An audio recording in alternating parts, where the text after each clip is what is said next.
Hello and welcome to a new episode here at the Wars Rebellion podcast for Age Civil War. I'm your host, Niels Eichhorn, and today I am again joined by my partner in France, Andrew Houck, who, despite personal health difficulties, has decided to still be here and enjoys this wonderful hour and a half or so that we have ahead of us. Because we have again, special guest today. We have a anniversary edition. And if you have lived under a rock about 20 years ago, you probably didn't realize it came out, but it is a really important book that we're going to discuss today. And with us is Nicole Etcheson. She got her PhD from Indiana University and is currently a professor of history at Ball State University, also in Indiana. But don't worry, she has left the state a few times in the past. And she's also a really accomplished author with the first book, The Emerging Midwest, published in 96, and then also A Generation at War, the Civil War era in a Northern community in 2011. But of course, today we're going to talk about the important big one, Bleeding Kansas, Contested Liberty in the Civil War, which came out in 2004. So first of all, thank you so much, Nicole, for joining us today. And I'll let Andrew ask the first question today. Hi there, Nicole. It's nice to see you. So we were talking earlier about the origin story of your Bleeding Kansas book, and where did it come from? How did you Yes, get on well, the topic of Bleeding Kansas? thank you so much for having me and treating the book like a major milestone whose anniversary has to be celebrated. That's really great honor. The Bleeding Kansas book came out of when I was researching my dissertation at IU, which became A Generation at War. And I was reading all these letters, manuscripts from Hoosiers, and also people in Illinois and Ohio, because that book was about those states as well. But I noticed that when I got to the 1850s, everybody was talking about Bleeding Kansas, and a lot of people were going there. They were going out to Kansas territory to get a farm, but they were aware of the controversy over Kansas territory. And so that seemed kind of interesting to me. Then as I finished up The Emerging Midwest, I started digging around, and a lot of the literature on Bleeding Kansas was pretty old. Alice Nichols had published her book in 1954. James Raleigh had published a book in, I think, the late 60s. So the literature seemed a little dated, and I thought, well, I'll go back and look at this and see if there's something I can do. You know, historians are always looking for something that hasn't been done or that can be done in a new way, and that seemed like a possibility. Okay. Wow. So that I expected like a punchline there in some form. Like, oh, I came across this archive in the attic of somebody in Kansas that no one had seen before. No, people always, ask, did you find some new sources, like, some new document about Abraham Lincoln? And but I think most of the stuff in 19th century U.S. history we know it. Some occasionally something turns up, but it's really more about approaching things from a new perspective. Right. So I'm going to ask And you to, sorry, go ahead. I was going to say, and the new perspective was, I felt that a lot of the literature on Bleeding Kansas treated the characters, the people, as sort of comical figures. And it is true that, I mean, you've got John Brown, you've got Jim Lane, you've got Charles Robert, you've got all these very extraordinary personalities running around Kansas Territory doing this stuff. So it's kind of easy to make fun of them a little bit or treat it not terribly seriously, but it really was very serious. I mean, you can feel the caricature side of these people you're talking about, and I think with the illustrations that you share, the engravings, you really get the humor. Yeah, well, yeah. Well, you've got somebody like Jim Lane, and in the photographs, his hair is always standing up, and it looks really wild, and he looks a little bit wild-eyed, and he is somebody who it is easy to make fun of, but he had a very powerful impact on the shape of the Free State movement, because the Free State movement was this alliance between these New Englanders who were more inclined to be anti-slavery and the Midwesterners. And Lane was from Indiana. A lot of the settlers were from Indiana. And he'd been a congressman from Southern Indiana. And he was a very charismatic orator, fiery kind of orator, who we would probably, snicker and think this is really, it was over the top. It really was over the top. But people followed him and people believed in him. And he had a very powerful political impact in the territory. Yeah.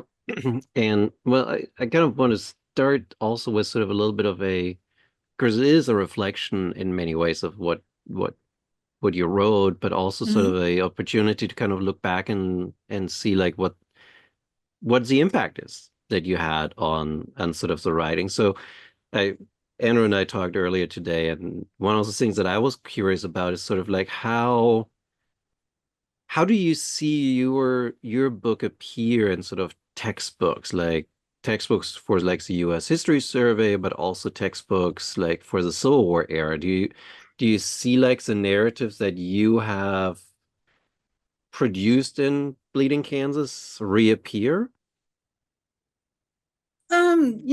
I haven't really thought about that. I do think that the book is considered kind of the standard overview narrative, that when you talk about Bleeding Kansas, people come back to it as the foundation for what later studies will talk about. I guess that's the way in which I think about it. Yeah. I have a bone to pick. Okay. Oh, whoa. Yeah, it's terrible. It's a terrible thing. I'm not a specialist in Bleeding Kansas by any means.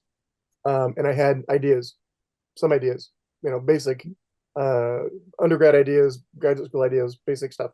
But not, I'd never really delved into the subject very much. So the bone I have to pick is that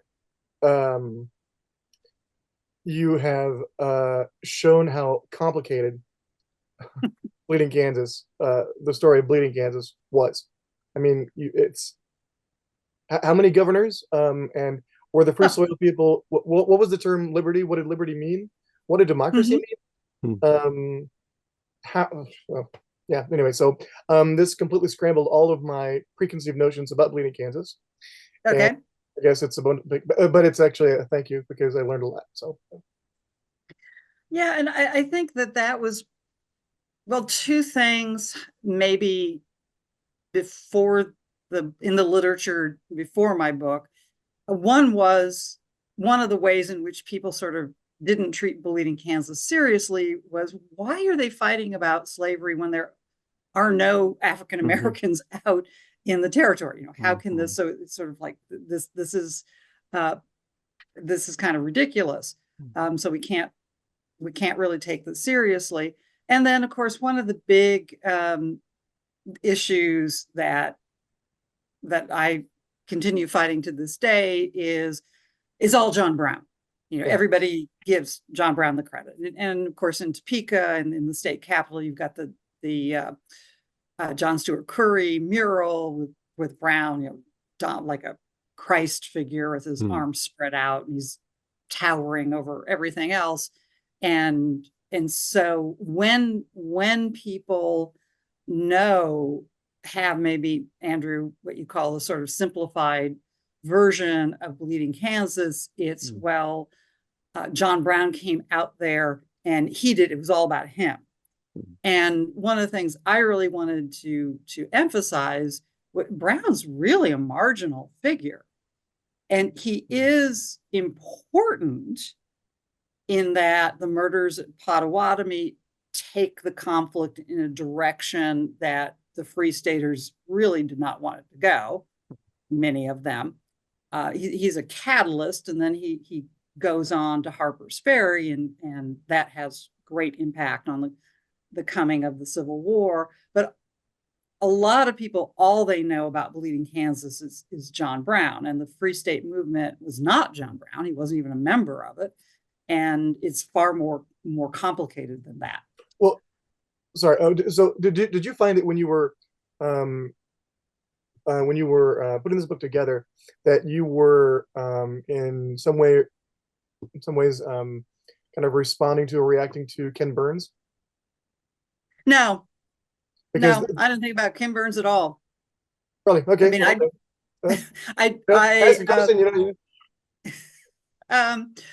I of course saw the Ken Burns documentary when it came out. I was in grad school and I watched the whole thing, and I was already interested in 19th century U.S. history, but of course it created this big kind of flourishing of interest in the Civil War and the publications of a lot of soldiers' diaries. But I can't say that I thought about the Ken Burns Civil War documentary at all. Well, the reason I ask is because essentially what this book does for me is it tears apart the kind of the setting up of the Civil War in Harper's Ferry with Bleeding Kansas that Ken Burns does in the beginning of that series, which, as you said as well, simplifies the story and boils it down to John Brown, and that's as far as it goes, which I think is a shame given how intensely complicated the story actually was. Well, yes, and I think the reason we boil it down to John Brown is it is so complicated, and even in my Civil War classes, or certainly in the survey class, it's like you talk about all the changing governors. I don't even get into the governors because it's bad enough that, okay, we got two different territorial governments, and one's recognized by the federal government, but it's elected fraudulently. And the other one has no legal authority, but it's the one that probably better represents the territorial settlers of Kansas. You got two, and then you get into Lecompton, which is, okay, we have not just all the governors, but all the proposed constitutions. You got the Topeka Constitution, you got the Lecompton Constitution, you got Mineola. So there's all these different constitutional conventions. But even just explaining Lecompton, that you get a constitutional convention elected that the Free Staters don't take part in. So it's pro-slavery, and it submits a constitution. But there's a provision that you can vote for Lecompton, with slavery or without slavery. But without slavery means no future slave. I mean, try explaining that to freshmen. So even though it is, Lecompton is really important as a catalyst to the Civil War, because it's this point where Southerners in Congress say it was a pro-slavery country. They voted to have Kansas come in as a slave state, and and Congress blocked it. The Northerners in Congress blocked it and didn't happen. So we were cheated. And President Buchanan says Lecompton was the legal result of a legal process. And this contributes to Southern disaffection from the North in the run-up to the Civil War. It's also the case that at Lecompton, of course, is the famous point where Senator Stephen Douglas breaks with the president, says, no, I'm not going to support this pro-slavery constitution because that is not popular sovereignty. And that helps explain why when we get into the 1860 Democratic Convention, white Southerners are like, no way we will have Douglas for our candidate. They refuse to support Douglas and then break up the Democratic Party. Okay, so Lecompton's very important in various different ways to the coming of the Civil War, but it's so complicated to explain that I have found myself sometimes just skipping it. Or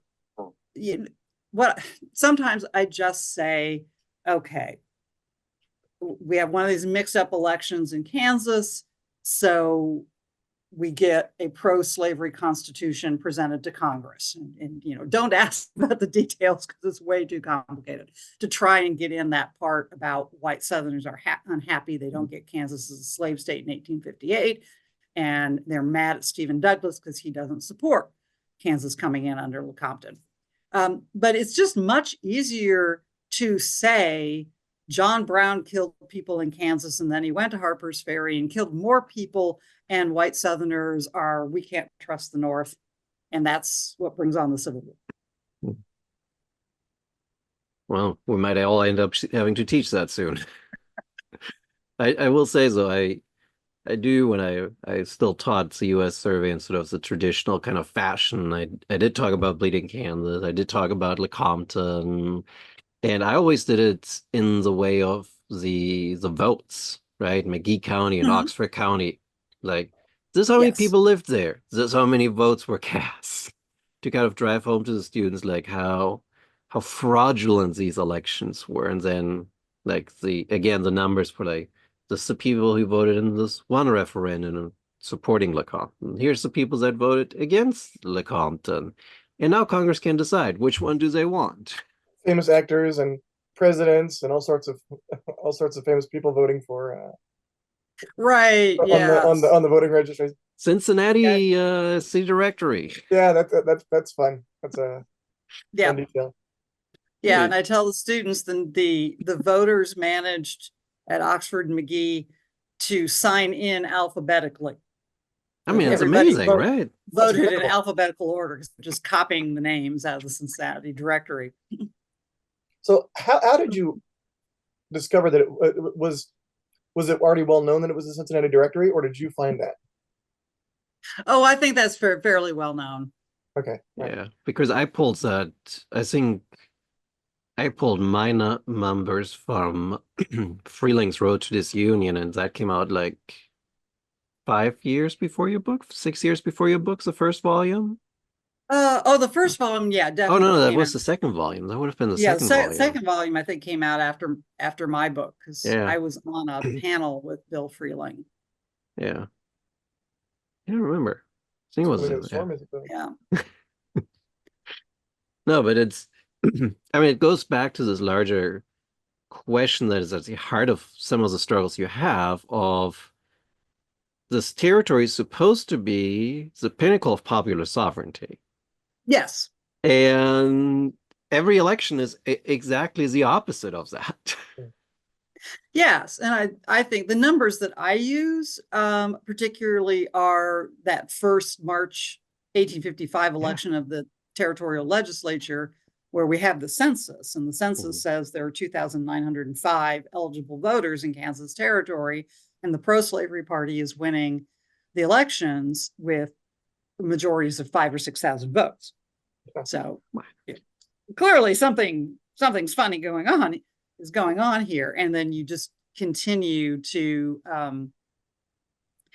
have this throughout the period until you get to 1858 and new territorial governor, and really it was the lieutenant governor who throws out the fraudulent returns, and you get a free staters elected to the territorial legislature.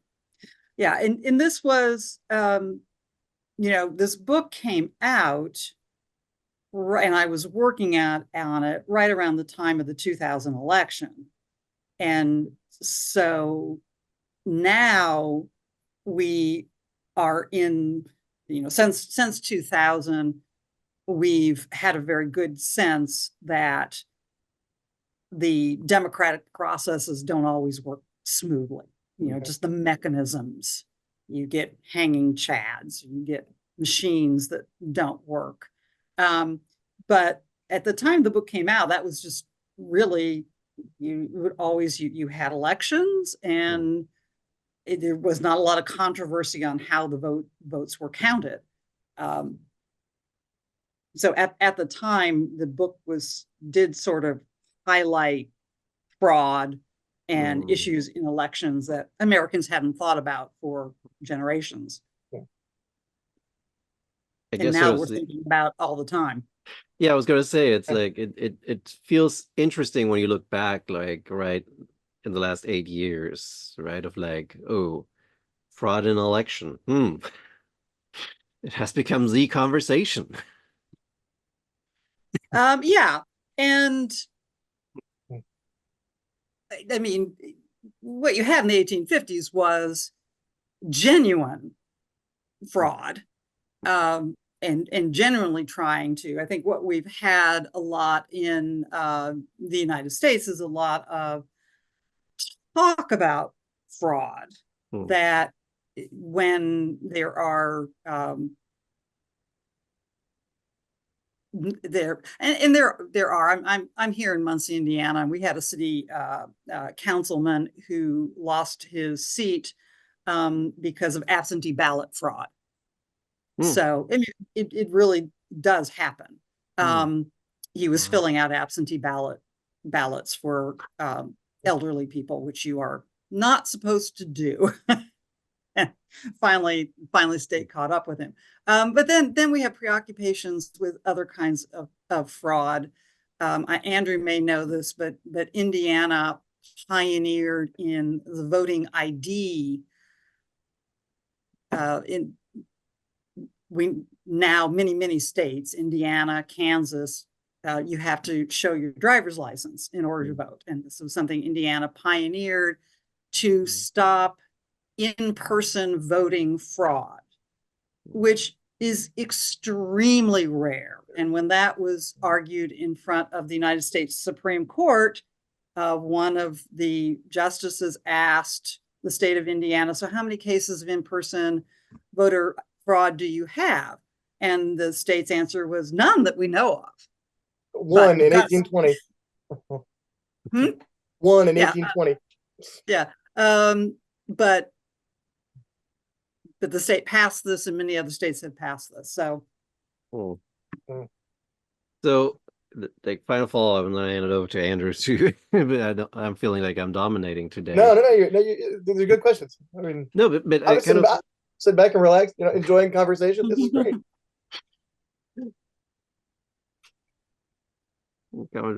Anyways, we're all 19th century historian, and we all know how elections in the 19th, especially mid-19th century in the US go, right? Like especially Reconstruction, Southern elections, Baltimore, I mean, you name it, New York, right? Tammany Hall and everything. So how unusual was the level of fraud that you saw in Kansas? Was it like extraordinarily outrageous or just common for this period? Well, and that's a good question, because I want to address that in fairness to the Missourians, because of course it's the Missourians who are committing this. They are crossing over the river. They are voting when they are technically not resident in the territory. They are voting more than once. They are threatening the free staters, particularly the spring of 1855, in that first major election.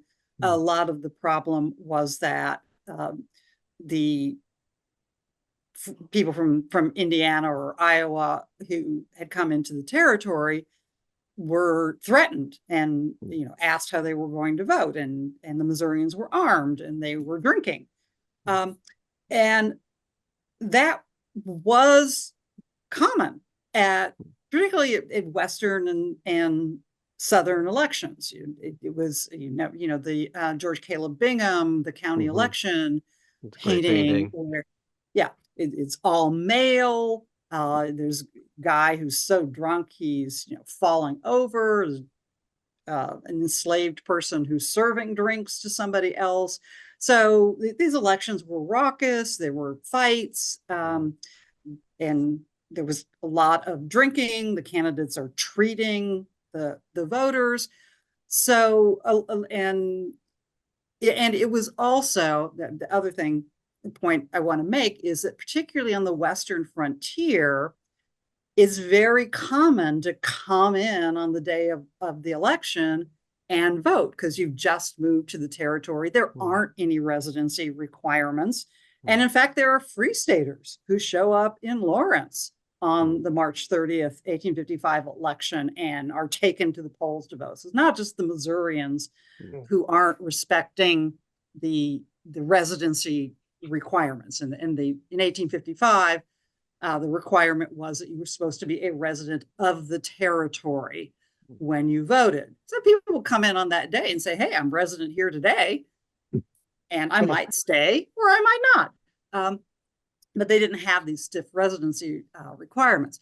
So I have always argued that the Missourians don't do anything that isn't happening particularly in frontier elections.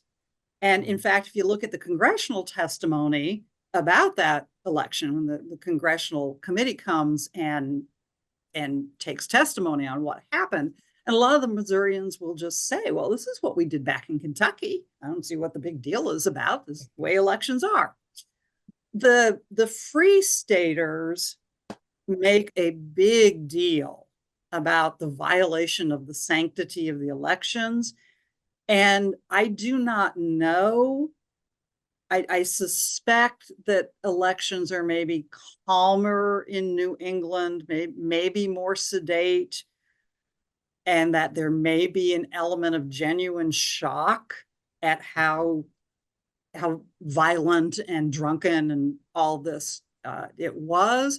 But I also suspect that there's a certain amount of propaganda here in that, the election was, so wild and we were threatened, and all this righteous indignation is a little bit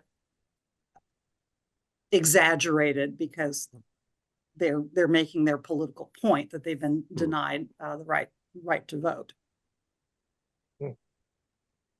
So 1850s, so 52, 56 Democrats are elected as president, Pierce and Buchanan.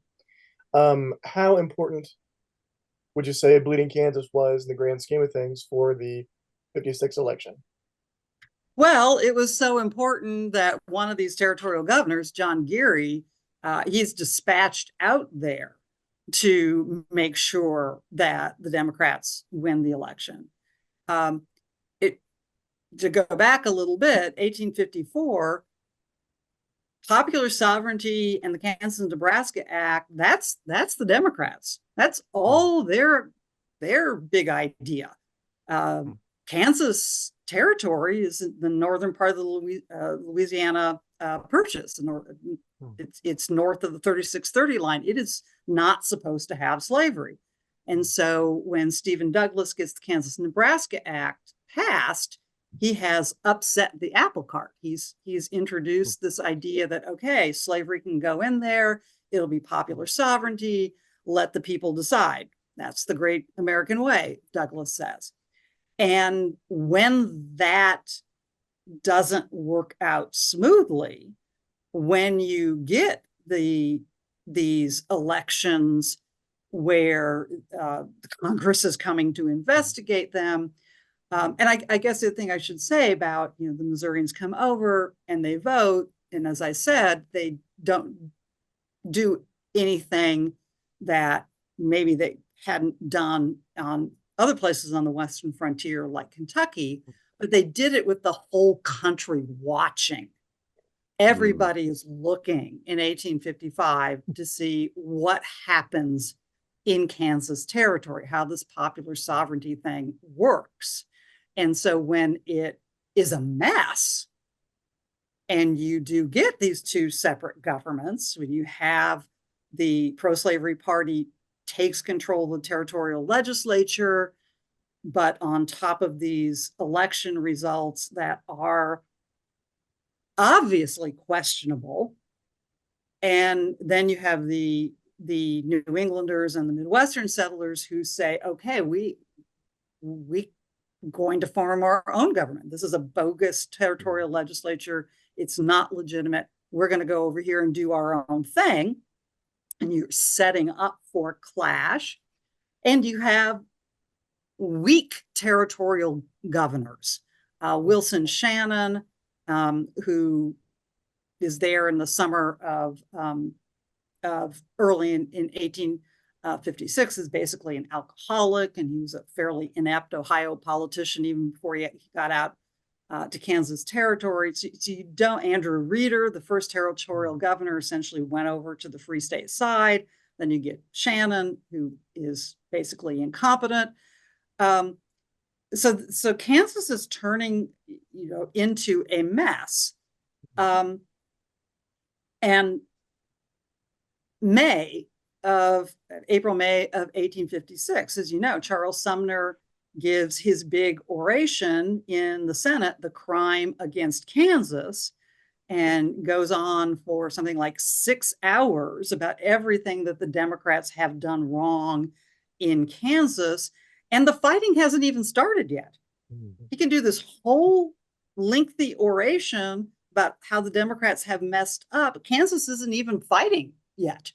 We're just talking about the mixed up elections of 1854 and 1855, the Wakarusa War in the winter of 1855, early 1856. I mean, a lot of the material, the Potawatomi Massacre, the suppression of the Free State Legislature in the summer of 1850. There are whole swaths of bad things that haven't yet happened in Kansas. So Sumner's already got all of this material. Then the fighting breaks out. And so, as I said, the Pierce administration finally turns to John Geary, and he was a veteran of the Mexican War. He was Gold Rush mayor of San Francisco. He's a huge guy. He's 6'4" or something. He'll go on to be a Civil War general. And Geary writes in his letters, he knows his job is to go out there, settle things down in Kansas so that Buchanan can get elected president. So obviously the Democratic Party considered Kansas very important, and the new Republican Party, I mean, this is their propaganda.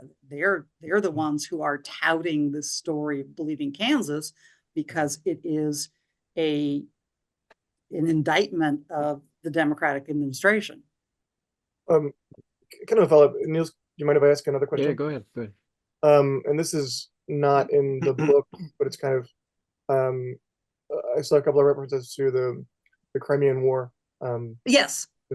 So it got me thinking about technology. Was the fact that that there was more widespread access to the information, to the news coming from Kansas, did that amplify things? Yes, and they do refer to Crimea, and the Free Staters in particular. When Lawrence is under siege, they will send out. You will see in the Republican newspapers these articles about what's happening to Lawrence, Kansas, the Sebastopol of the West. So they make these references to the Crimean War, and that's probably a topic that that somebody could do some research on, the way the Crimean War is used in the context of Bleeding Kansas. I just know that there were, these references to it. Well, that and the Reign of Terror. You can't forget the Reign of Terror.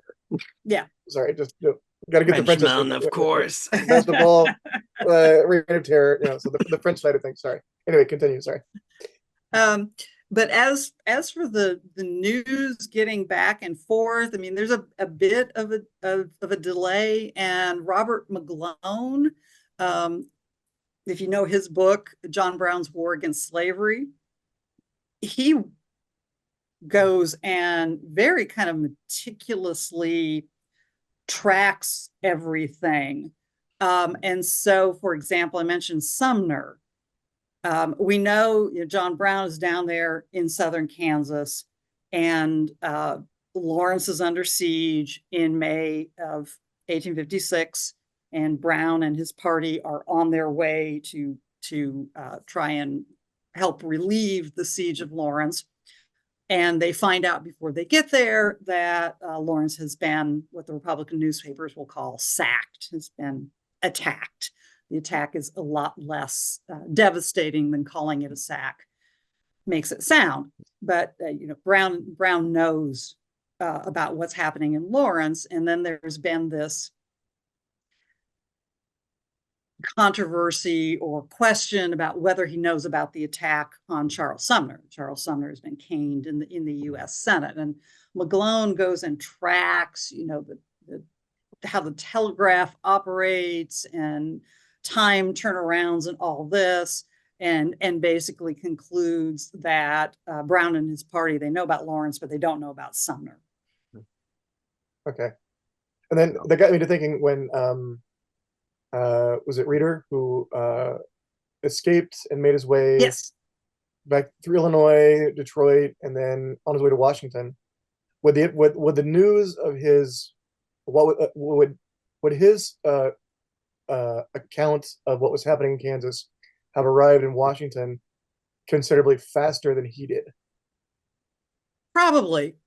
With it, and I don't know absolutely, but if you got to a telegraph station and relayed that, because that news is going to get there a lot faster than within a couple of days, as opposed to 2 weeks. Yeah. That was my. Yeah, no. It's interesting. I did not expect to see the Crimean War coming to this. Hey, I did enjoy the comments that were in the book with regard to it, and I made some margin notes on that. But I'm not going to research that. That's not. Me neither. I don't have the time for that. So some undergrad. But it would be it'd be a fantastic book. I mean, it really would be, or at least an article. I mean, yeah. I think in general, like thinking of Crimean. We only have like 1 or 2 books of the United States in the Crimean War, and so there's definitely a market for something on that. Especially because people knew about it and they followed what was happening, and then it marked their their memories. Oh, certainly, yeah. And just the kind of technology that's in it, right? Gosh, so many possibilities of direction here. So let's I'm going to take this from the governors up to Buchanan. So you already gave us some judgment calls on the different governors, of whom there were 6, if I remember correctly. Right. So 6 official governors. I think there's only official governors. They're all Washington appointed. Well, I mean, Charles Robinson was the Free State governor. The peak for the peak government. So who was the worst one?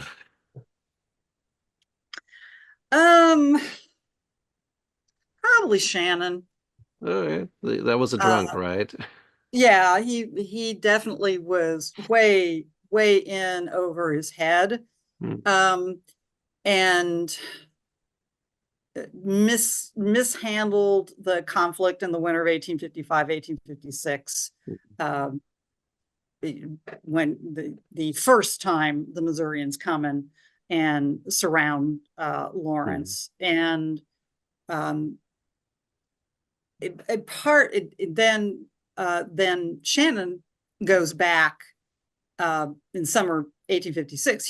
He goes back to DC, and so then Daniel Woodson is the sort of interim governor, and he is very, very, very pro-slavery. He is he the really short guy?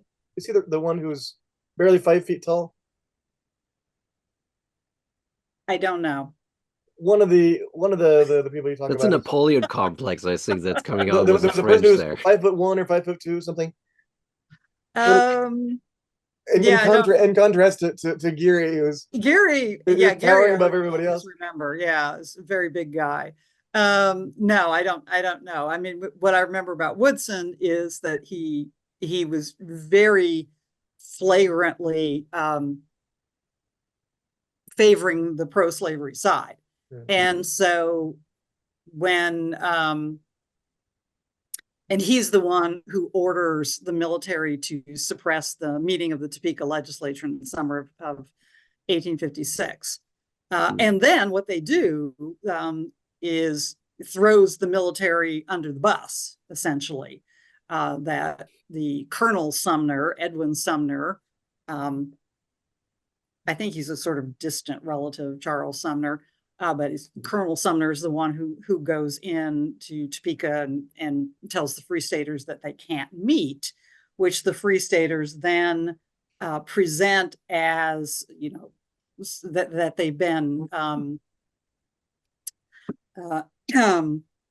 disbanded at the point of a bayonet. Make it that the military is being used to oppress them. And Woodson and the Pierce administration kind of go along with that narrative. So then kind of what is happening as things deteriorate in Kansas territory is you got the military there, you got the U.S. Army there. They were very reluctant to cooperate with Shannon because they perceived him as weak and unreliable. And then they cooperated with Woodson and they became the bad guys. So one of the things that Geary, I think, does successfully is Geary acts even-handedly against both the pro-slavery and the Free State side. And by the time Geary arrives in the territory, he gets there in September of 1856. So there's been fighting going on since May, but Geary is very clear that any armed bands, he doesn't care which side they're on, he's going to suppress them. And the military trusts this guy. He's not going to just sell them out. So he's able to work with the army in a way that earlier governors, particularly Shannon, Woodson, had not. And so Geary is a much stronger figure who is successful in restoring order. He drives the armed bands out. Jim Lane disbands. John Brown leaves the territory. Henry Clay Titus goes to Nicaragua, one of the pro-slavery fighters. So Geary is very successful. You talk about the three-cornered war as well, between you got the free staters, the pro-slavery, and then the U.S. Army. Yes, in the territory, kind of maintaining a strange balance of equilibrium of a Cold War. I don't know. Well, the Cold War destruction. Well, this is where Brown is problematic, because the Free Staters, part of their philosophy is they present themselves as the oppressed party. They're the ones who are the victims of the voter fraud. They're the ones that are victims of the violence. So the attack on Lawrence in May of 1856. And Charles Robinson, who's one of the Free State leaders, is always trying to hold the hotheads back. And Lane, because he had experience in the war with Mexico, is sort of the Free State military leader. But Robinson and a lot of the Free Staters are, the federal government already calls us treasonous because we say we're not going to obey the pro-slavery territorial legislature. We cannot afford to do anything that brings the full force of the federal government down on top of us. We can't give them any excuse. So the Free Staters, I don't know, this comparison is a very good one, but it's kind of like nonviolent resistance. And that's an imperfect comparison because the Free Staters are armed and they do have a military wing led by James Lane, but they are trying to be very careful in using violence for fear of bringing the Free State government down on them. They need to portray themselves as the victims of the evil pro-slavery guys. And nobody really wants to tackle the U.S. Army. So part of the reason that you have this confusion and this fighting between pro-slavery and Free State parties in the summer of 1856 is because the Army's standing off there and letting it happen.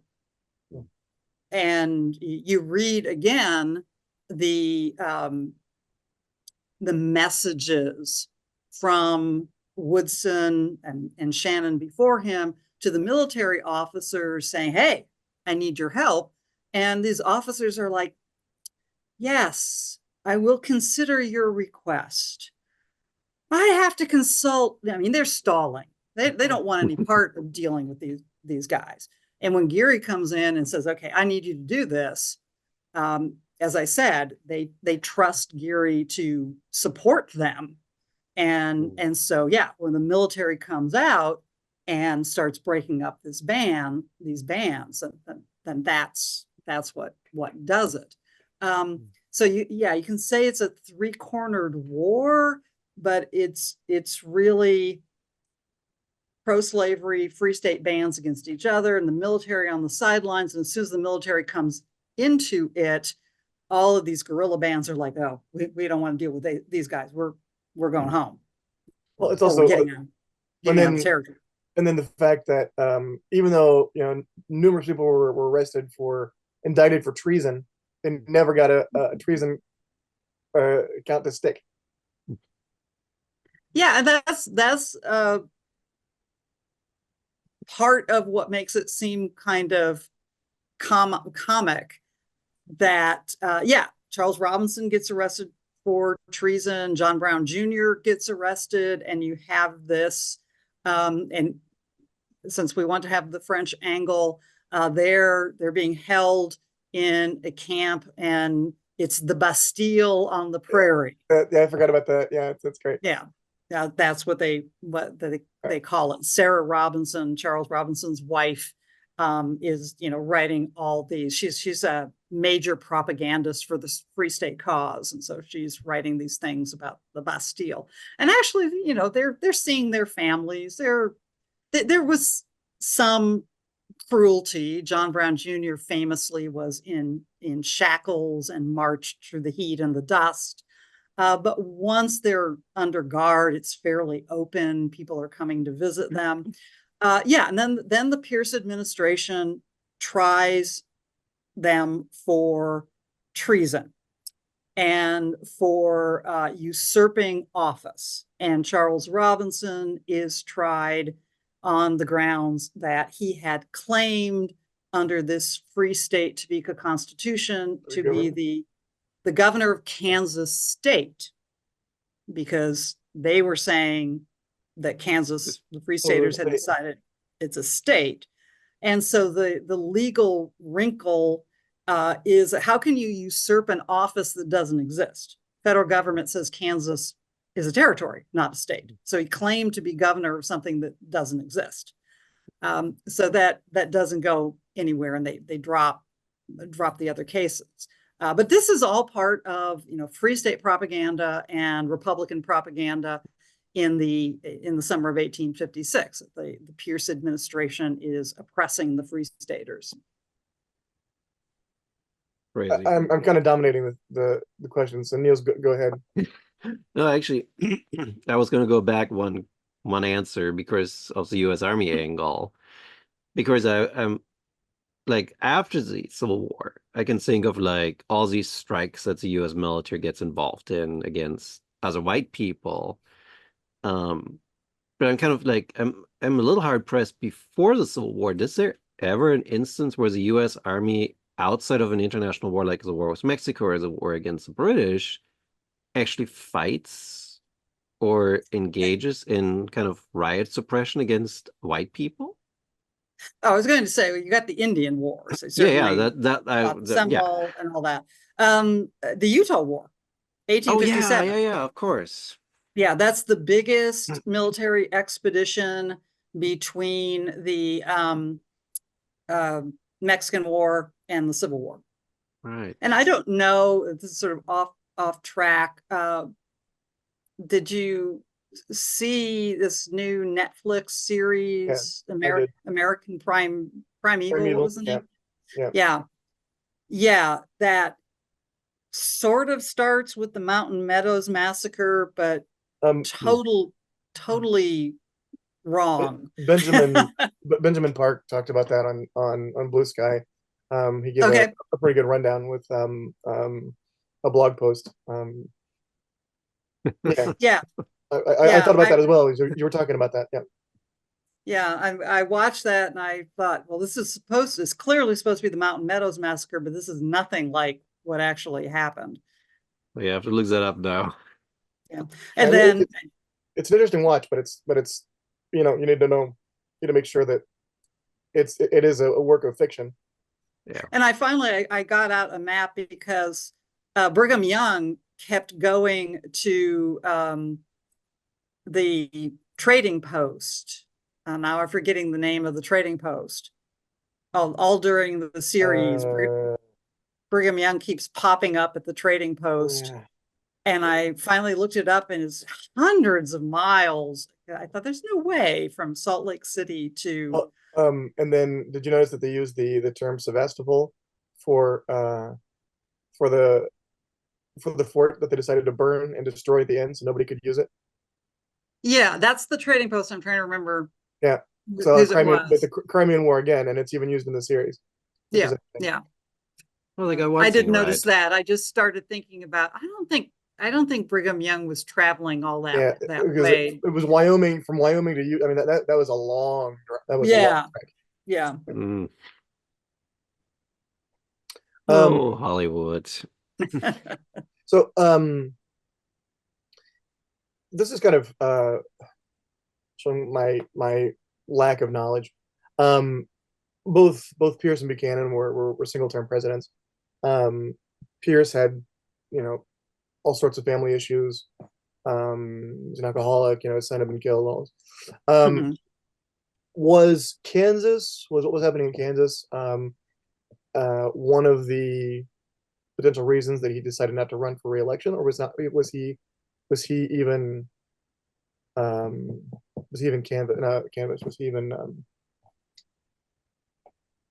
tapped to run again, to run for a second time? I don't think he was tapped to run again. They needed the Democrats in 1856. The reason, one of the reasons that they picked Buchanan is that Buchanan had been out of the country. He'd been minister to Great Britain during this. So, Pierce had presided over this mess. Stephen Douglas, who of course is very ambitious for the presidency, is the author of Kansas-Nebraska Act that's laid the grounds for this whole thing. So Buchanan had the advantage that he'd been out of the country, and even though he supports the party platform in 1856, which is popular sovereignty, non-intervention with slavery in the territories, he's not personally responsible for any of this. So going with Buchanan is the Democrats kind of distancing themselves a little bit from the mess. So, and then a follow-up question about that. You don't mention, I don't think, in the book the term dough face, for Pierce Yeah. or Buchanan. Now, was that applied to anybody else? Well, I got into a debate with an editor No. years ago. Just an article that I wrote for a collection, and it was about the article was about Douglas and Buchanan, and I called Douglas a doughface, and the editor didn't like that and said I needed a citation for that. I needed, so I dug around, I got a citation, and then it was just that he didn't think Douglas was a doughface, so he was going to let me call Douglas a doughface. And like, could have saved me some trouble and just said, you don't care whether I find the evidence, you just don't like that. Don't want that in there. Yeah.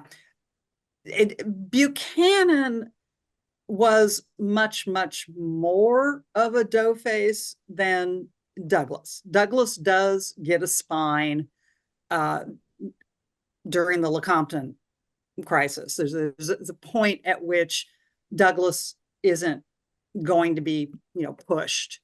And he really does adopt popular sovereignty as his mantra, and he can't square the whole messy business of the elections over Lecompton and Lecompton with slavery and without slavery with popular sovereignty. And it's also the case that Northern Democrats in 1858 are just saying their constituents are not going to stand this anymore. And Douglas has to come up for re-election in Illinois in 1858. So there are political reasons, and I think there are also ideological reasons for the break. So I think Douglas is a doughface in the sense that he really had no understanding of the moral and ideological objections to enslavement. And he was, by virtue of his first marriage, essentially the owner of a plantation in Mississippi. And Jim Houston's short biography of Douglas, essentially this is where Douglas is getting his income in the 1850s, is the proceeds of enslaved labor from his first wife's inheritance that she had died and left to their sons. So he's very oriented in the South. He's rooted in the South, and I always see Douglas as someone who not only doesn't have any objections to slavery, but doesn't understand other people's objections. I think Douglas fundamentally saw Christians who believed that slavery was a sin as faking it. This couldn't be a real sentiment. Well, since we're on Buchanan, let's stick with him for a minute, because I just looked it up, because Buchanan is universally ranked as the worst president, even though I think we'll change that pretty soon. And Andrew, of course, your guy, Andrew Johnson, is ranked as the second worst president, and then Franklin Pierce is number 3 in the bottom tier. Yeah, I got the bottom 3. Yeah, it's well, wait a few years. Donald Trump will be down there. It's bottom soon. But I was more thinking in terms of, like, considering the situation that Buchanan is in, right? It's like there's pressures from all sides, and obviously we're ranking him in large part badly because of what happens in the last few months of his administration. What could have Buchanan done differently? That, like, is there anything he could have done that would have kept the country together and created some form of, like, peaceful future? Well, a lot goes wrong for Buchanan. The expedition against the Mormons um, makes them look weak. The economy falls apart with the Panic of 1857, and then you get the whole mess in Kansas. Um, Most of it he well, didn't have control over, too. well, but he did have control over Lecompton because okay, when the Pierce administration goes out, Geary has done his job, and Geary has made the pro-slavery people in Kansas detest him. So we get yet another territorial governor, Robert Walker, who I is think a northerner. he's Is he the short guy? he was short guy. Yeah, I looked it up. Okay. Yeah. Yeah, when you mentioned, I thought, is that Walker? Began with a But W. Yeah. okay. But Walker had settled in Mississippi, and Buchanan goes to Walker and says, what they had decided by the time they picked Geary is that they realized we can't send our second raters out to the territory. I mean, territorial governors is where patronage post for some guy who doesn't matter. And now they know they need somebody good. So Buchanan goes to Walker and he says, I need a man of stature who can handle this. And Walker's like, oh, this is so Walker, he knows this is thankless job. But he's a patriot and a good Democrat. He's going to help his country.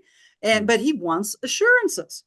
And he asks Buchanan, and Walker is going to make sure that the Free Staters are dealt with fairly, and that if there is a constitution, the Free Staters will have a shot at the ratification vote.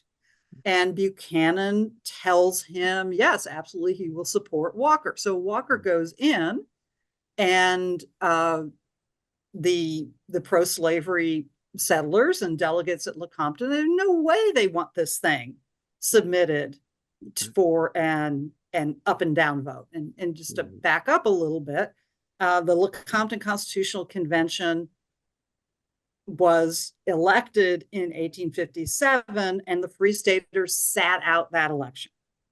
And so it's all pro-slavery. Free Staters said thousands and thousands of votes. Yeah. Thousands of Missouri votes. Well, and falsified returns. I mean, the ones that were buried under the woodpile. Yeah, well, you didn't even need to do that with the Lecompton election of the Constitutional Convention, because the Free Staters had just said they were going to boycott it. They thought it was stacked, the apportionment was stacked against them. Okay, so you've got these delegates, and in Lecompton, they're determined to have a pro-slavery constitution. And Walker is determined that the Free Staters are going to have a say in this. And Buchanan essentially does not back Walker up. And he lets the Lecompton Constitution come forward with this bizarre ratification vote in which you can't really vote to keep slavery out of Kansas.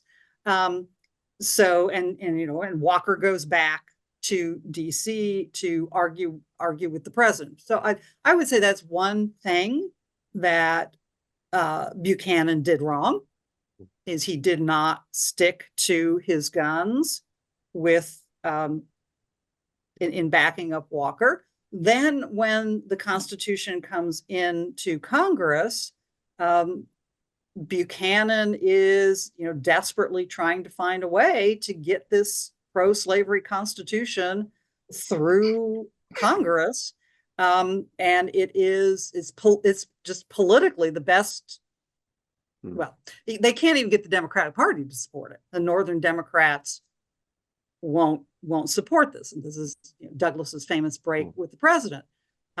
So the best that they can do is come up with this sort of face-saving English compromise where they vote to send the the Lecompton Constitution back to Kansas for a ratification vote about the land ordinance.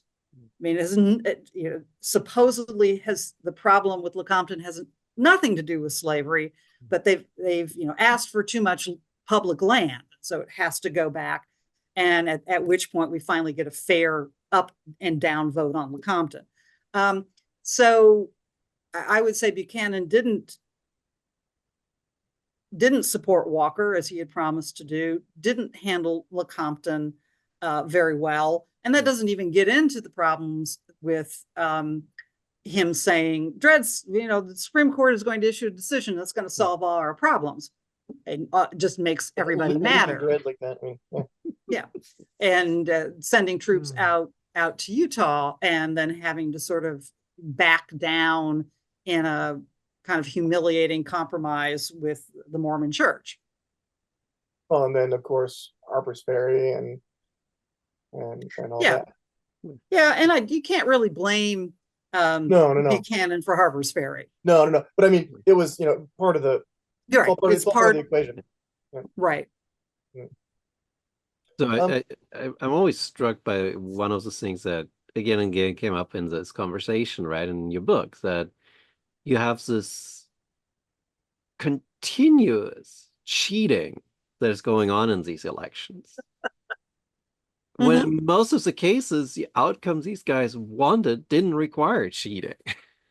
Well, yeah, and that's very ironic because that first territorial election, we pretty much think there were more Missourians there than others, that they didn't need to cheat.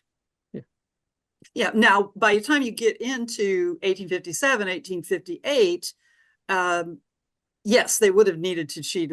We generally think there are so many more Midwesterners on the ground, in particular, more Free State settlers. And I should point out a number. There's a solid chunk of the Free State Party that are from Missouri. Not all the Missourians wanted to make Kansas a slave state. Yeah, because you talk about Little Dixie, and then the Border Ruffian. Did they actually call themselves Border Ruffians, or was Border Ruffian a term that was given to them by the Free Staters? That's the Free Staters. They part of the propaganda. Ruffians. Yeah. You also wanted to ask something about Jayhawkers, Andrew. No, I wanted to ask first about squatter sovereignty. Oh, there you go. That was the question, because when he and I talked earlier today, and talking about so my thesis, which I'm finishing up, is on Andrew Johnson, and so the Lecompton Constitution comes up because that's when Johnson goes to the Senate, and the debates are hot debate.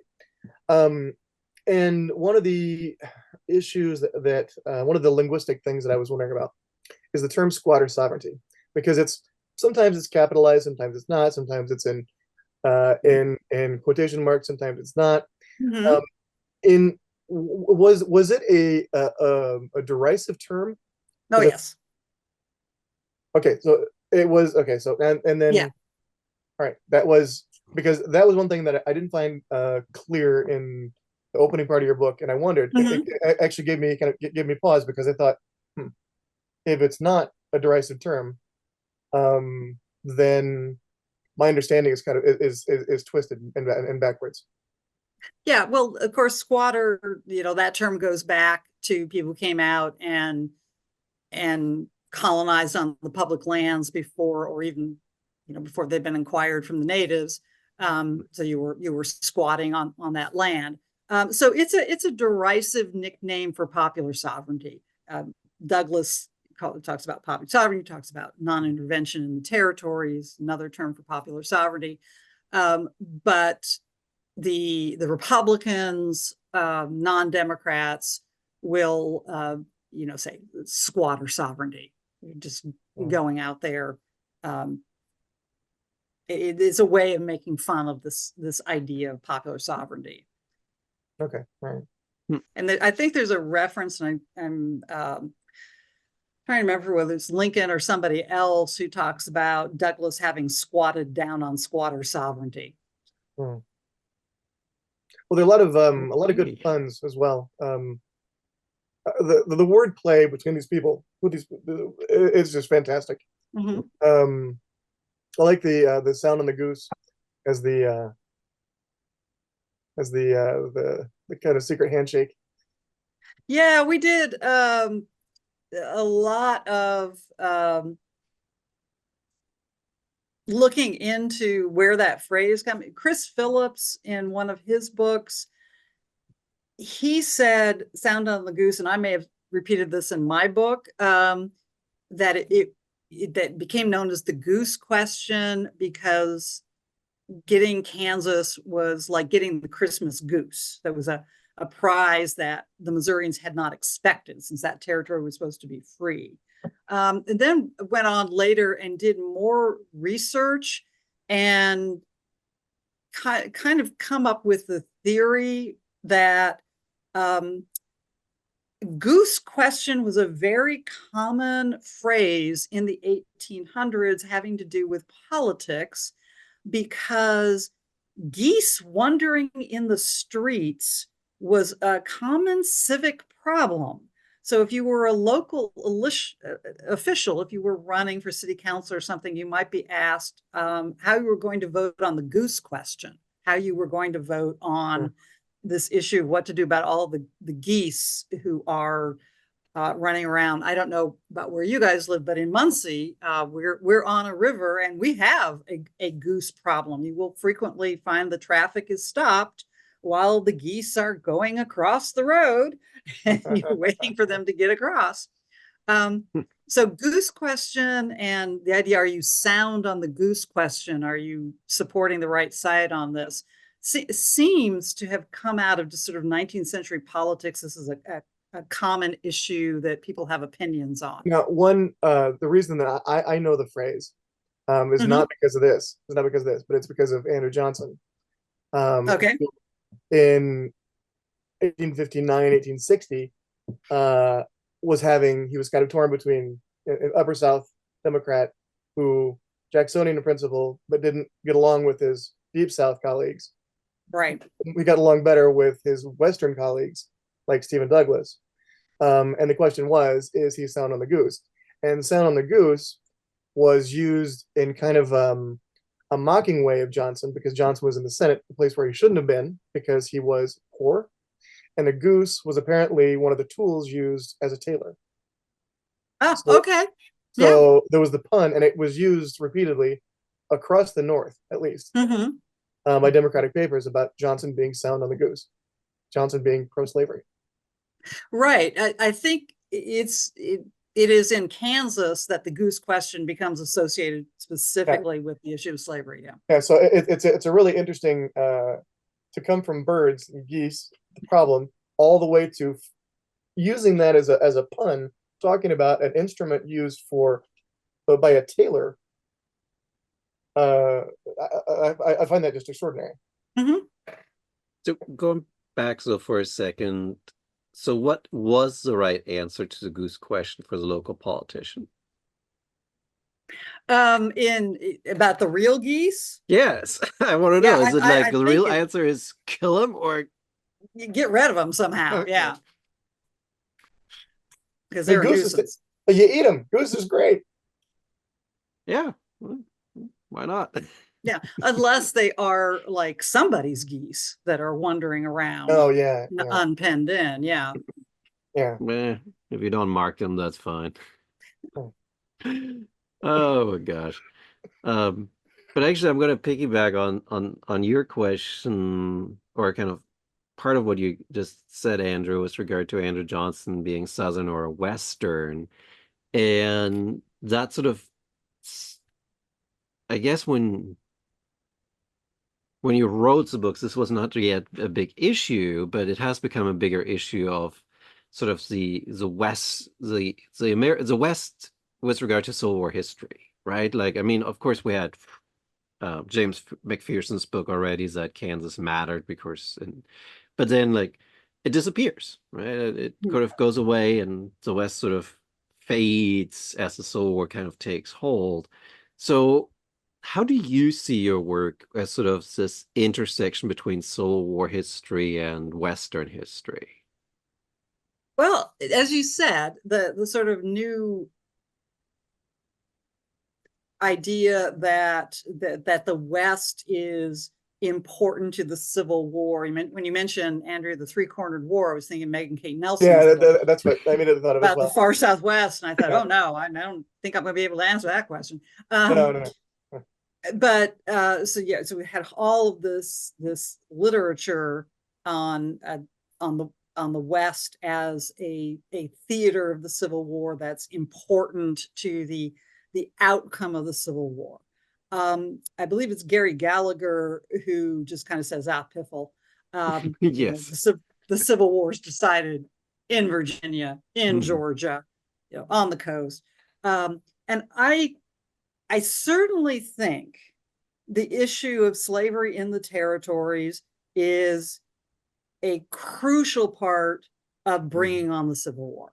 I mean, Kansas is incredibly important, I think, and part of my justification for the book being important is that it's elucidating a part of the story that really contributes to the coming of the Civil War. And if you go out to Lecompton, you can buy T-shirts and say Lecompton, where the Civil War began. And yeah, I'm fine with that. Sure, but let them make that claim. Although I would still go with the firing on Fort Sumter as being the real beginning of the Civil War.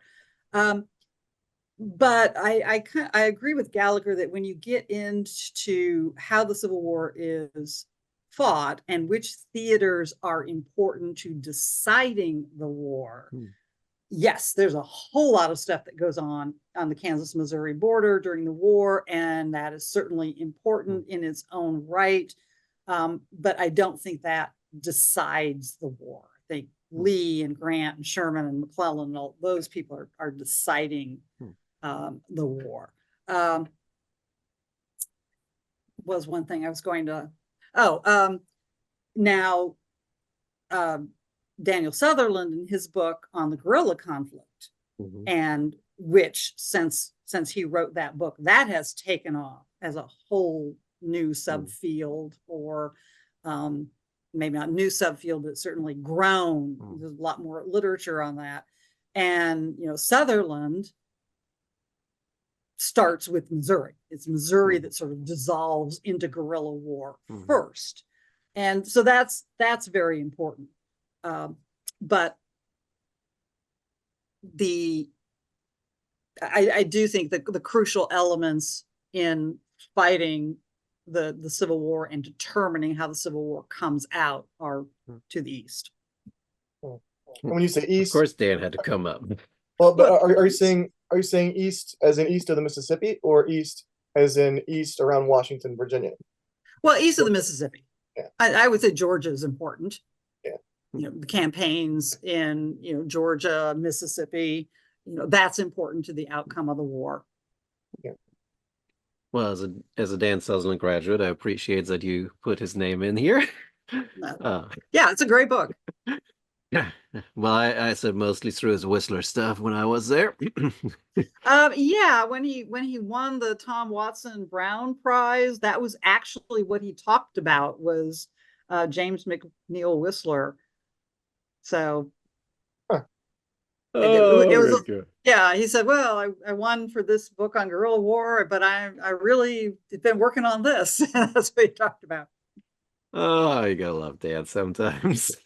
But I'm going to push back a little bit, because I think I agree that, of course, Sherman, you can't dismiss certain important battles of the Civil War in the East. But I'm also thinking here in terms of like while the Civil War goes on, we still have a lot of things happening in the West, right? Yes, and like yes. the whole question of how do you structure territories that Kansas starts, of these processes of violence that are involved in these territorial conflicts that, I mean, you see some in Wyoming eventually, and Montana eventually. struggles of the U.S. Army with frontier questions. I mean, all of that is in Kansas during the times that you're looking at, and that goes on while Kansas and the United States is fighting the war. So I'm kind of like thinking in that terminology too, of like this intersection of like, yes, there's a civil war going on, but there's also things still happening in the West that we kind of sometimes forget about, that they're just kind of pushing the frontier forward is still going on, even though most of the It military is attention is elsewhere. certainly, what's going out west is, as I said, it's important in its own right. It's important in Native American history. It's important in the history of that region, but it's not, I think, the determining factor in whether the Union or the Confederacy wins. On that note, I was just looking. I didn't. I thought that that Kansas was admitted as a state in '62, and it was March of '61, so just before Fort Sumter. So, actually, it's January '61. oh, okay. Well, Yeah, it's right. Wikipedia has it wrong. Aren't we surprised? It is when Kansas gets in because of secession. It's because the Southerners aren't there to vote against Kansas admission that they finally get in. Okay, all right. And then I think it's interesting that Nebraska is '67. Yes. Mm. So, yes. And I once did a little bit about what happened. I think I have an article out there somewhere about the Kansas-Nebraska Act, which actually technically is the Nebraska-Kansas Act. yeah, that's it. But we always call it Kansas-Nebraska Act. And I looked at Nebraska, and Nebraska, you have Iowans coming over and voting who are not resident in the territory, and that gets no attention. It's not on the scale of what the Missourians do in Kansas Territory, but also it's the case that everyone expected Nebraska to become a free state. So it's when the Iowans come over and vote, that's not a deal.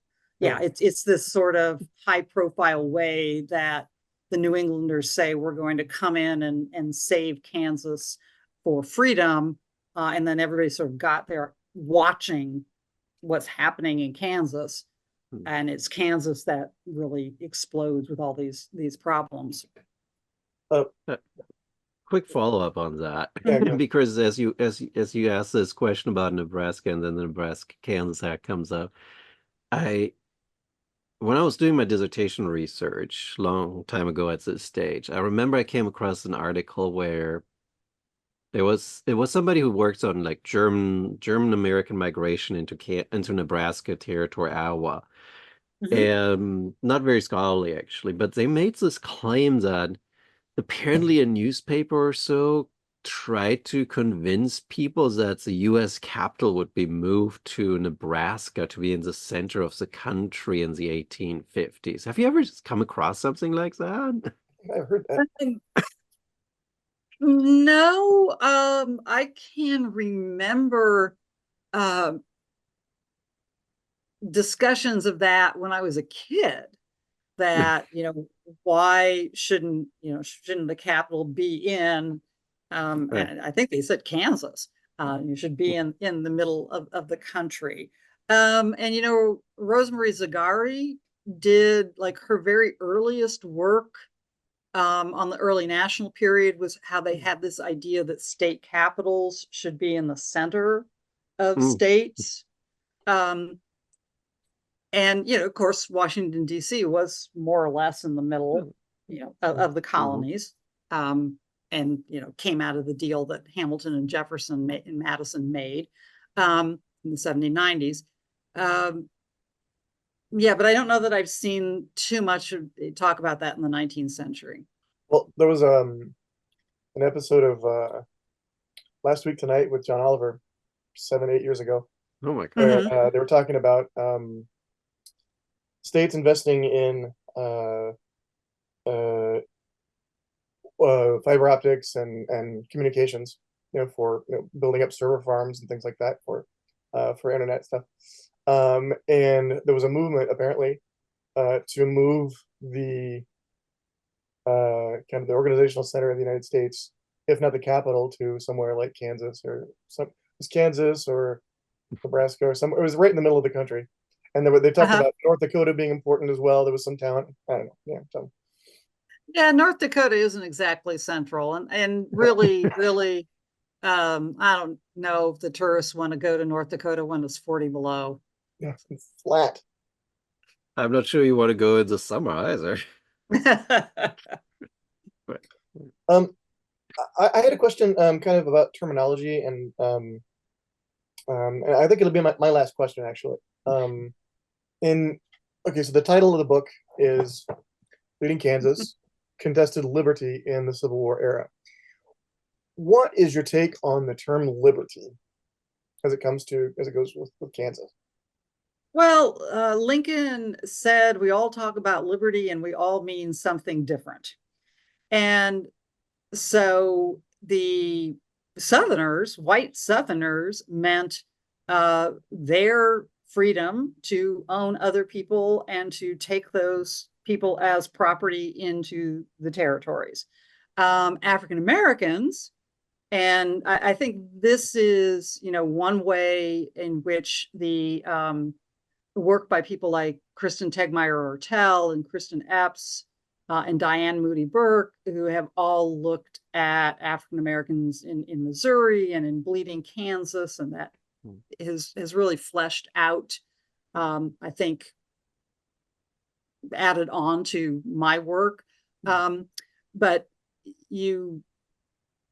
African Americans were looking for the freedom to have self-determination and ownership of themselves. And so you do I do talk about in the book, you have people who are self-liberating by running away into Missouri, and that really grows during the years of the actual Civil War. And in Lawrence becomes a kind of a destination. And this is what David Atchison, the senator from Missouri, had warned was going to happen. Missouri was surrounded on three sides by free territories or free states. That this would allow enslaved people to seek their liberty. So, and then you get the Northerners, the Free Staters, who I would argue they view liberty in a political lens for themselves. What popular sovereignty was supposed to offer them was the right of free men to vote and decide the questions of importance in American life. And so they feel denied their political liberty when they face these fraudulent elections. And so that is what Charles Robinson is saying on the 4th of July, 1855, after this, big fraudulent election of a pro-slavery territorial legislature.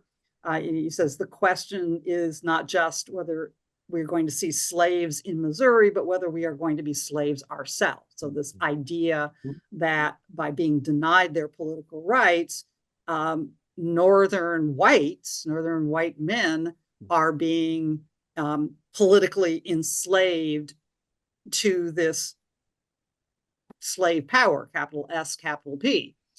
But I also argue in the book that part of what happens is that as they fight for what they see as their own political rights, their own political liberty, the Free Staters begin to, they understand the slave power not just as a threat to African Americans, but as a threat to white Northerners. And they begin to become radicalized on abolition. And the big figure here is not John Brown, who's already a radical on abolition, who already believes in freeing the enslaved. It's someone like Jim Lane, who is deeply racist and comes into the territory, and even when he is a guerrilla leader in the fighting in 1856, they have an African American who runs away, and Lane sends him back, says, we're not fighting for you, we're fighting for the rights of white men. But then, Lane, when he goes on to become one of Kansas's first senators, will say in the U.S. Senate that it was in Kansas that we learned that Black men could fight, and we learned that the slave power was a threat, that as long as there was slavery, that this was a threat to white people as well. And he becomes a recruiter, perhaps impressing as much as he recruited, helping to raise Kansas's Black regiment well before the State Department is prepared for that. So a lot of the Free Staters come to see the African American definition of freedom as dovetailing with preserving political liberties for everyone. I actually like that because it's so squared with my own book. So I'm going to ask the final question then, unless Andrew does his usual thing. I'm done. He says that, but then you'd be surprised. You guys like follow up and follow up and follow up and follow up, and we sit here another half hour. But I think it was Randall Woods when I was in the PhD program. He kind of made this comment that to study history is a great thing, because when things in our time in the modern go wrong, there's this escapes that we can go to and kind of escape from the reality and kind of ignore what's going on around us. But I want to turn that on its head for you, and kind of, because Bleeding Kansas is a really interesting situation, because you have your two sides that are clashing. They're armed, they're fighting each other, even though the Free Soilers don't really want to fight, but they are ready to fight when it comes to chopping people up with swords and hatchets. Yes, John Brown, right? And in many ways, as we pull our head back from our Civil War escape into the modern, and we kind of remember what you wrote about Kansas, Nebraska, what are the lessons that we can draw from that for our own time right now, in which we're, and well, Andrew and I is the exception, you are less so, but you're in a country that is on a brink, that is on a watershed moment. So what kind of lessons do we draw from that to our modern time? Well, I will say, I've been teaching Civil War for 30 years, and I usually begin by asking the students why they're taking the class. And I always tell them it's perfectly fine if they say it fit my schedule, because sometimes it's just like I need these credits, and but usually Civil War, you get people who want to be in the class. And for 20 some of those years, I've generally gotten, my dad took me to all the battlefields, and I've always been really interested in this. Yes. Or my boyfriend is really into Civil War, and I need to know what he's talking about. And then in 2016, I started getting, and I've been getting it ever since, I think the country is on the brink of another Civil War, and I want to understand what happened the first time. So yes, Americans have, at least in the little anecdotal sample that I have, we have a very profound sense that something's gone wrong in our political world, and people are seeking to understand that. I have actually started to believe, and sometimes suggested to the students, that in some ways it seems to me we're in the politics of the 70s, in the sense that you had the Federalists and the Jeffersonians who fundamentally did not believe the other side was legitimate. You know, the Jeffersonians are the French revolutionaries, and in both sides, like, you're trying to subvert the Constitution. The Jeffersonians say you're trying to make it too monarchical. The Federalists say you're trying to have a French Revolution, and so the watershed moment, as you guys may teach in your classes, is the election of 1800, when you get the first peaceful transfer, the first transfer from one party to another, and it's peaceful, and that's really, really important. So in some ways, when I look at our current moment, I think of the 1790s.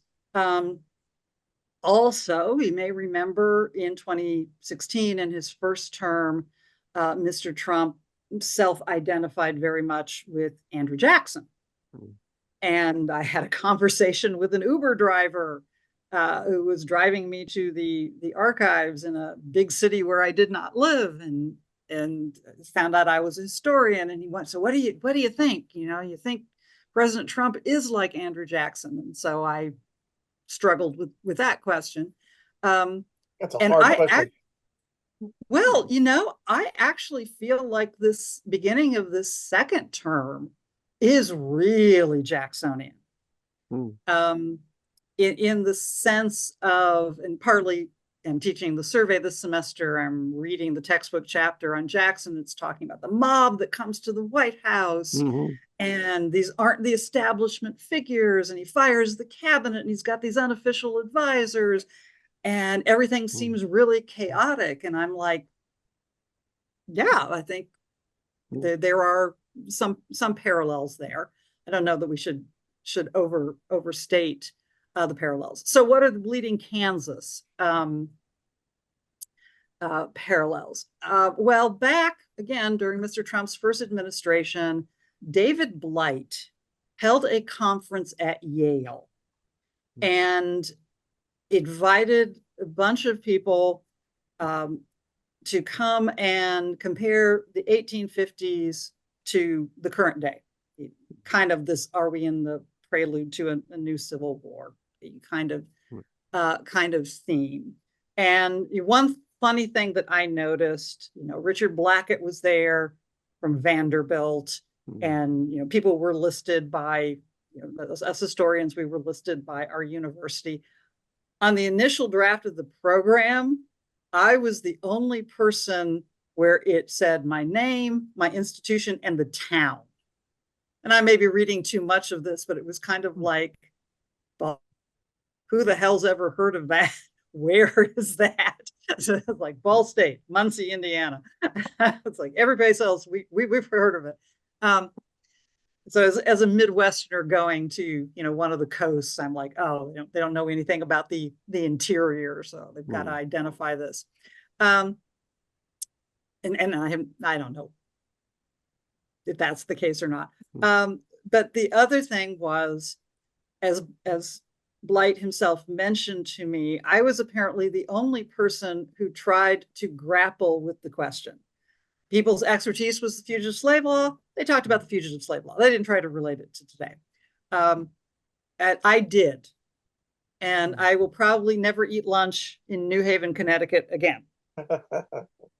Because I tried to give, you know, the perspective from both the Trump side and the Clinton side. And I that didn't seem to go over very well. But I mean, but falling back on my memory of that is, you have a lot of the same issues. The issues we've already talked about, fraud and elections and so on. And I think one of the lessons out of the book that became kind of pertinent with the 2000 election and following is that the processes, the registering to vote, the casting of the ballot, how the ballot is counted, all of that matters. And we took that for granted all of my life up until the year 2000. And now we understand that those processes are really important, that democracy with a small d is not self-executing.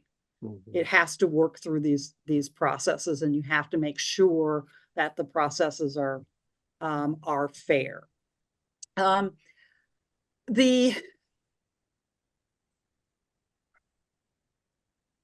It is, I think, another thing that I would argue based on Bleeding Kansas is democracy with a small d has a very, very hard time resolving essentially moral questions.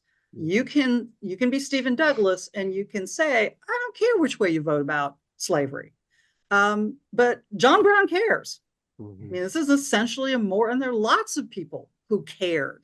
And if you got a majority that said slavery was okay, that did not make it okay. So there's certain kinds of questions, and Lincoln says this when he says in his debates with Douglas, we're not talking about the cranberry laws, about regulating how we grow cranberries.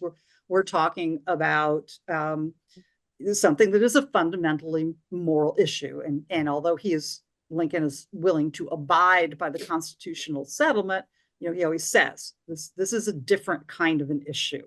And it has always been treated differently. The founders treated it differently. And, popular sovereignty is fundamentally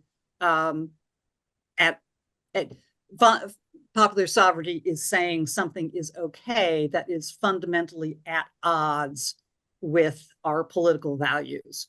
And so I guess the final thing that I would say is that liberty is a fundamental American value. They were quarreling in the 1850s about what constituted liberty and how to gain it for themselves. And I think that is true of our ideological debate today. On the one hand, and I may frame this ineptly, but you have, I think, Trump supporters who feel that their liberty has been trampled on. We currently, nationally, Mr. Trump has declared we're not going to have DEI. The governor of Indiana is doing the same thing. And I think that, reflects a feeling people have and have had for a long time that they're going to be called out for sort of innocuous arguments, or they're going to, have a policy position on taxes or something and be accused of being racist. So people feel that their kind of liberty has been infringed by government sort of policing their speech. And on the other hand, you have people who are genuinely worried about, does this take us back to this age when it was okay to discriminate against women, against people of color? So I don't know that I've articulated it well, but I think we still have, arguments about what freedom means and how we're enacting it, that we've been having as long as the United States has been around. Yeah, no, and I will say that if no one buys you a lunch in New Haven, that's okay. Because I think your views are way better in helping solve the problem than the ones in New Haven then. Yeah, and it's very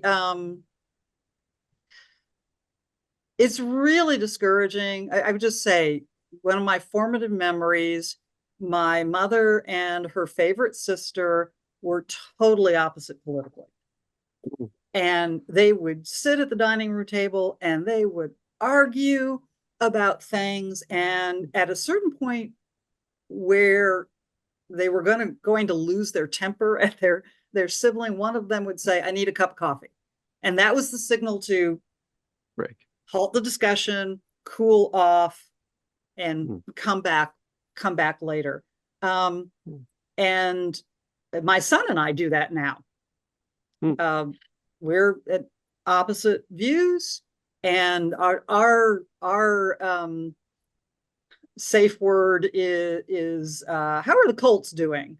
It's say it's time to talk about football, talk about something else. And he tells me that none of his friends talk politics with their parents. And I find that really sad. No, but it's sort of one of those things that I always find sad, and that both applies to German politics as well as US politics, that it's very easy sometimes for us academically minded individuals to lecture people who vote for the other side and be like, and that's not helpful, right? That only belittles people on the other side and makes them feel even more like being discriminated against. And I find it very sad that happens so often. Yes, and as you know, in the United States, there's been this sort of, and this is part of, I think, Mr. Trump's appeal, the attack on the elites, and the assertion that the elites look down on people who are outside of academia or outside certain professions, and I would argue that, as you said, that a lot of academics do look down on people who don't have the same education that we have. And it's like, why don't you think like I do? Well, we're in different worlds. We're having different experiences. Then we turn philosophical there. Any last follow-up, Andrew? No, and I'm on the verge of coughing. I think a huge coughing fit. All right, then I will do the thank you. Well, thank you, Nicole. Well, thank you very much for having me. It was wonderful. Thank you, Nicole. It was a really interesting discussion. Yes, I know it's much later there. It's gotten dark outside your window, Andrew. So. Well, but I should feel lucky because it's been dark since 2:00 in the afternoon for him. It's getting more to like 5 or 6 now. Really? Oh, okay. Yeah. All right. Well, thank you very much for having me. Thank you. It's been a great honor. You're gonna okay.